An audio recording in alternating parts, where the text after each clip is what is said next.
Tahun 2020 menjadi tahun terberat, dikarenakan pada awal bulan Maret, Indonesia terkena dampak dari virus corona.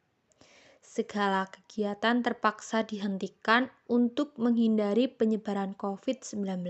Pemerintah mengeluarkan kebijakan baru di masa pandemi ini, atau dapat disebut dengan masa era new normal. Penyuluh pertanian dapat membantu mengatasi masalah sosial yang sering muncul dengan cara menghubungkan masyarakat untuk mendapatkan fasilitas layanan sosial yang dimana hal ini melakukan identifikasi para pelaku utama dan pelaku usaha di bidang pertanian yang terdampak.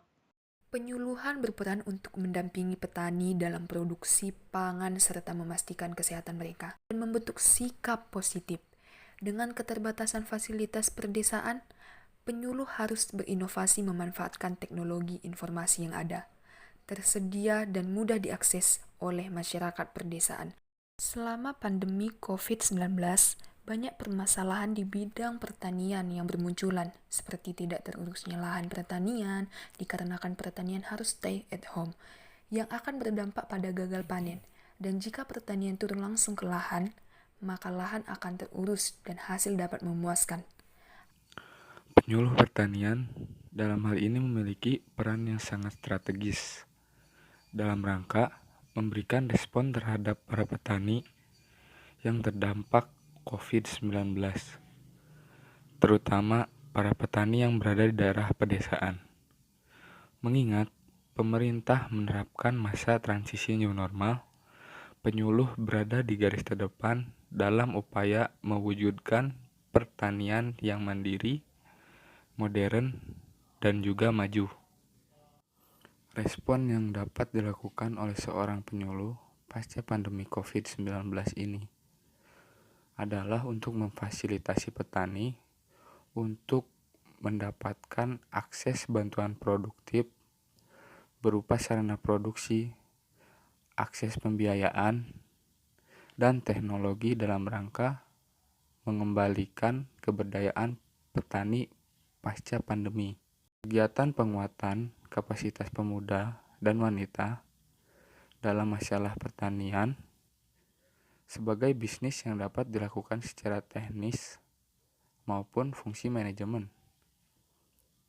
Akibat dari pandemi ini, banyak kaum perlu diberdayakan, termasuk kaum muda, untuk memenuhi kebutuhan rumah tangga.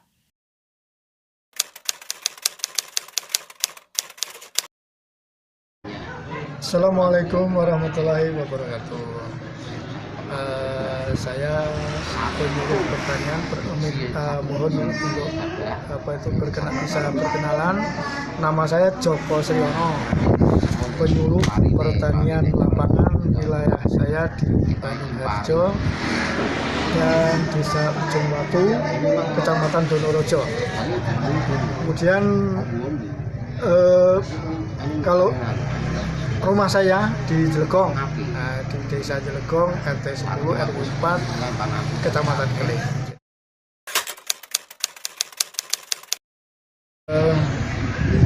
Jadi setiap PPL, setiap petugas penyuluh itu pada bulan Oktober, dimulai pada bulan Oktober sampai dengan Januari, itu kita membuat rencana, dibuat rencana tahunan untuk penyuluhan. Kalaupun rencana itu kemudian dijabarkan di tiap bulan, itu ada rencana, dan kemudian isi dari rencana itu dari mulai budidaya tanaman pangan, hortikultura, dan juga peternakan. Itu di program di KPP. Kemudian kalau di wilayah Bandung Harjo itu ada kegiatan LUPM, kegiatan UBJA, dan sekarang yang jalan bagus itu kegiatan LUPM, penyediaan pangan, jadi memproduksi beras, kemudian kita setorkan di TTI. Itu kegiatannya. Sebelumnya itu juga direncanakan kegiatan yang ada di Bandung ini oleh Gapotani mau memproduksi berapa, mau membeli gabah berapa, itu direncanakan juga. Kemudian kalau kegiatan pertanian ini ada perencanaan juga di bidang budidaya. Ini biasanya kelompok tani membuat RJKK. RJKK lah. Kalau RJKK ini khusus untuk pupuk, kemudian ada rencana tanam yang berapa, dan jenisnya apa.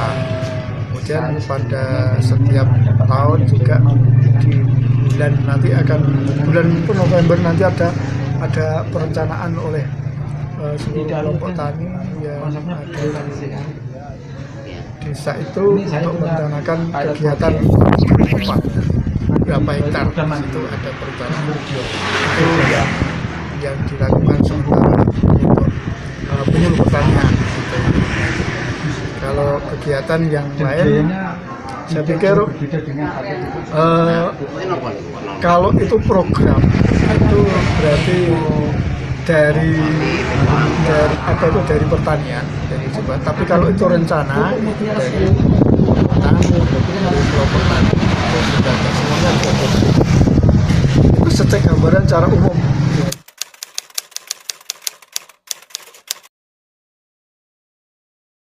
Ini sementara sejak ada itu peraturan berkumpul banyak, tidak ada itu waktu itu sementara waktu bulan mulai April, Mei, Juni, Juli ini memang hampir untuk pertemuan dihentikan. Tapi setelah mulai Agustus ke sini, ini sudah mulai agak sini sebetulnya untuk Kecamatan Donorejo ini new normal, bagus keadaan untuk yang kena COVID ini bisa ditangani dengan baik, tidak menjalar.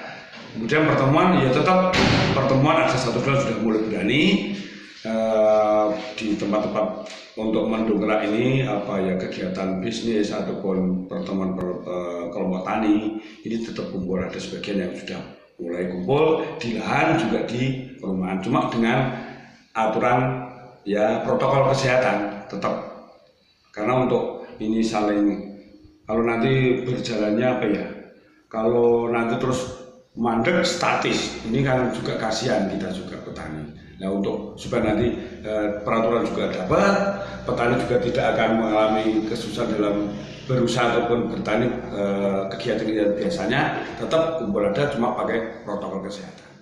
Tetap berjalan.